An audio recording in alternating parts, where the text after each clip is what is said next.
السلام علیکم عزیز ناظرین، بسم اللہ الرحمن الرحیم۔ ناظرین، اللہ رب العزت نے ہر امت اور قوم کو کسی فتنے اور آزمائش میں ہمیشہ مبتلا کیا ہے، جس کی خبر پیغمبروں نے اپنی قوم کو دی ہے۔ امت محمدیہ کے لیے ایک بڑی آزمائش وحشی اور درندہ صفت قوم کے خروج کی شکل میں لکھ دی گئی ہے، جس کے وقوع پذیر ہونے میں کوئی شک نہیں۔ آخری نبی محمد صلی اللہ علیہ وآلہ وسلم نے حدیث مبارک میں اس فتنے کی خبر نہایت ہی وضاحت کے ساتھ دی ہے۔ اس وحشی قوم کا نام یاجوج ماجوج ہے۔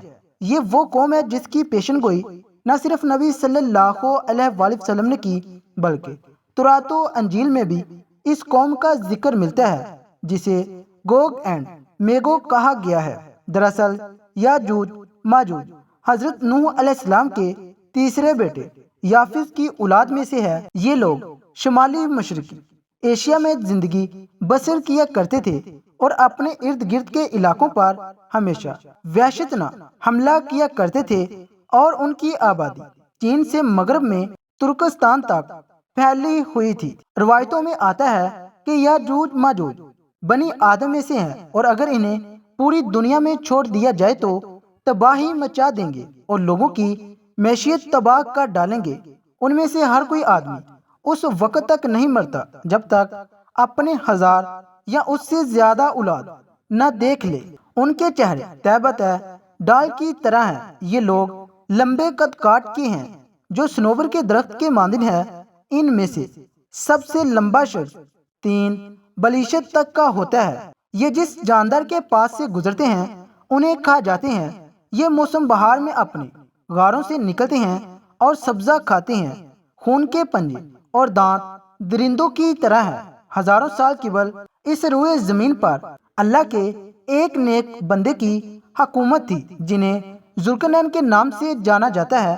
اللہ رب العزت نے ذوالقرنین کو زمین کے ایک بڑے حصے پر بادشاہت عطا فرمائی تھی۔ آپ نے مشرق و مغرب کا سفر بھی کیا تھا۔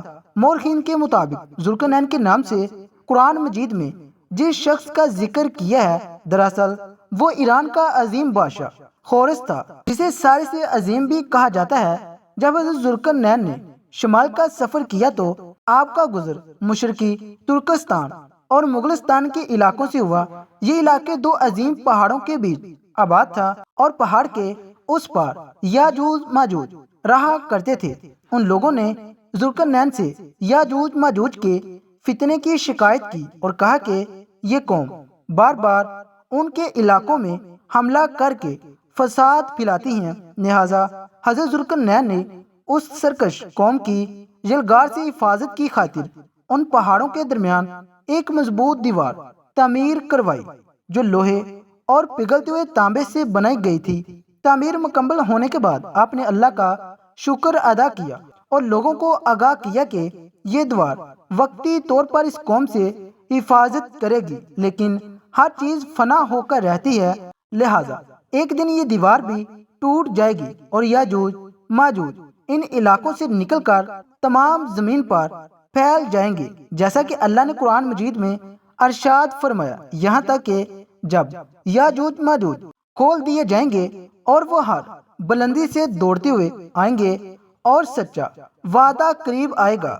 حضرت ابو ہریرہ سے روایت ہے کہ رسول اللہ صلی اللہ علیہ وآلہ وسلم نے فرمایا، پھر وہ دیوار توڑ کر لوگوں پر نکل آئیں گے، سارا پانی پی جائیں گے، لوگ قلعہ بند ہو جائیں گے، وہ ہر ٹیلے سے بھاگتے ہوئے آئیں گے۔ ان کے اگلے افراد بحر طبریہ سے گزریں گے تو اس کا سارا پانی پی جائیں گے، اور ان کے آخری افراد وہاں سے گزریں گے تو کہیں گے کبھی یہاں پانی ہوا کرتا تھا، اور حضرت عیسیٰ علیہ السلام اور ان کے ساتھی مسحور ہو جائیں گے، یہاں تک کہ بیل کا سر تمہارے موجود 100 دینار سے بھی زیادہ قیمتی ہوگا۔ وہ اپنے تیر آسمان کی طرف بھیجیں گے، جنہیں اللہ خون لگا کر نیچے پھینکے گا، تو وہ کہیں گے ہم نے آسمان والوں پر بھی غلبہ پا لیا ہے، جس طرح ہم اہل زمین پر غالب ہیں۔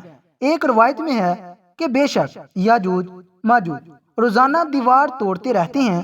جب وہ مکمل ٹوٹنے کے قریب ہوتی ہے تو انہیں سورج کی شعاعیں نظر آتی ہیں۔ اتنے میں ان کا بڑا کہتا ہے چلو باقی کل توڑیں گے، تو اگلے دن اللہ اس دیوار کو پہلے سے بھی زیادہ مضبوط بنا دیتا ہے۔ جب ان کی قید کی مدت ختم ہو جائے گی اور اللہ انہیں لوگوں کے سامنے ظاہر کرنا چاہے گا، تو اس دن جب وہ سورج کی شعاعیں دیکھیں گے تو ان کا بڑا کہے گا چلو انشاءاللہ باقی کل توڑیں گے۔ جب وہ اگلے دن آئیں گے تو انشاءاللہ کہنے کی برکت سے دیوار اتنی ہوگی جتنی چھوڑ کر گئے تھے، یوں وہ باقی دیوار توڑ کر باہر آ جائیں گے۔ دیوار توڑنے کے بعد یہ زمین میں خوب قتل و غارت کریں گے۔ یہ سب قیامت کے قریب ہوگا۔ حضرت عیسیٰ علیہ السلام ان کے لیے ہلاکت کی دعا فرمائیں گے تو اللہ ان کی گردنوں میں کیڑا پیدا فرمائے گا جس سے یہ فوراً مر جائیں گے۔ پوری زمین پر ان کی لاشوں کی بدبو پھیل جائے گی۔ پھر اللہ ایک قسم کے پرندوں کو بھیجے گا جو ان کی لاشوں کو اٹھا کر جہاں خدا چاہے گا پھینک آئیں گے۔ یوں یاجوج ماجوج کا خاتمہ ہو جائے گا۔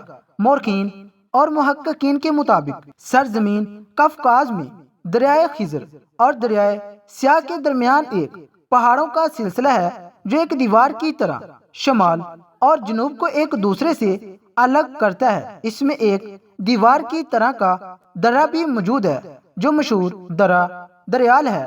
یہاں ایک قدیم ترین لوہے کی دیوار نظر آتی ہے۔ اس بنا پر بہت سے لوگوں کا نظریہ یہ ہے کہ دیوار ذوالقرنین یہی ہے، جبکہ کچھ مورخین دیوار چین اور دیوار ترمز کو دیوار ذوالقرنین مانتے ہیں۔ یہ تمام نظریات اور اندازوں پر مبنی ہے۔ دیوار ذوالقرنین کہاں بنائی گئی ہے اور کہاں واقع ہے، اس کا علم صرف اللہ تبارک و تعالیٰ کو ہی ہے، اور وقت مقرر پر اس دیوار کو یاجوج ماجوج توڑ کر نکل آئیں گے۔